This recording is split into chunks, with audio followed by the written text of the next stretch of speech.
प्रशासन आणि शासन पूर्णपणे यामध्ये पूर्ण ताकदीने आरोपीला फाशीची शिक्षा होईल याच्यासाठी प्रयत्न करणार आणि लवकरात लवकर प्रयत्न करणार आहे। त्यांचे नातेवाईकांचे समाधान झालेले आहे।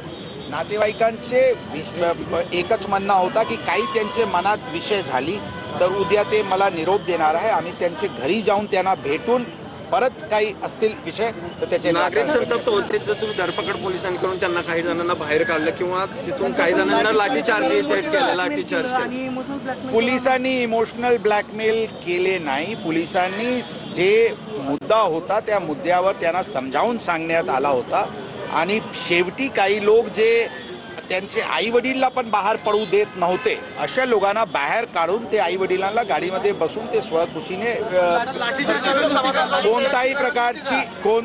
कोणताही प्रकारची लाठीचार्ज झाली नाही। घराचे आई वडिलांची जी चर्चा झालेली आहे पूर्णपणे समाधान झालेली आहे।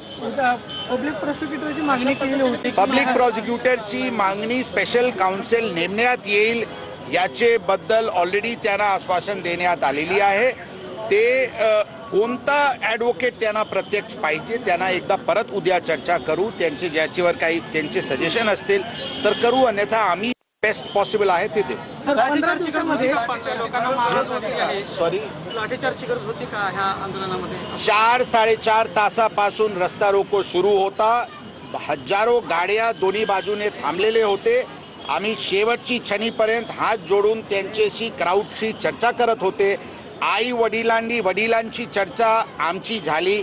ते स्वतः बाहेर पडण्याची इच्छा त्यांनी आम्हाला दर्शवली, परंतु काही लोक काही हेतू परस्पर त्यांना बाहेर पडू देत नव्हते। त्यांना बाजू नक्कीच करण्यात आलेली आणि रस्ता सुरू करण्यात 15 दिवसामध्ये आरोपपत्र दाखल करून चार्जशीट दाखल करणं शक्य आहे का? समाधान झालंय का त्यांना? सांगितले मी, नातेवाईकांची आज समाधान झालेली आहे। काही विषय असतील तर त्यांच्याशी उद्या आम्ही त्यांच्या घरी जाऊन परत चर्चा करणार आहे। धन्यवाद साहेब। स्वतः प्रयत्न कराल साहेब। पुण्याचे पोलीस आयुक्त जे आहेत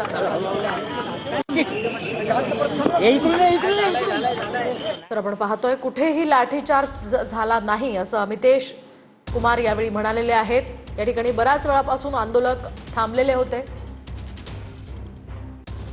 या पार्श्वभूमीवर पोलीस आयुक्त अमितेश कुमार यांनी ही प्रतिक्रिया दिली आहे।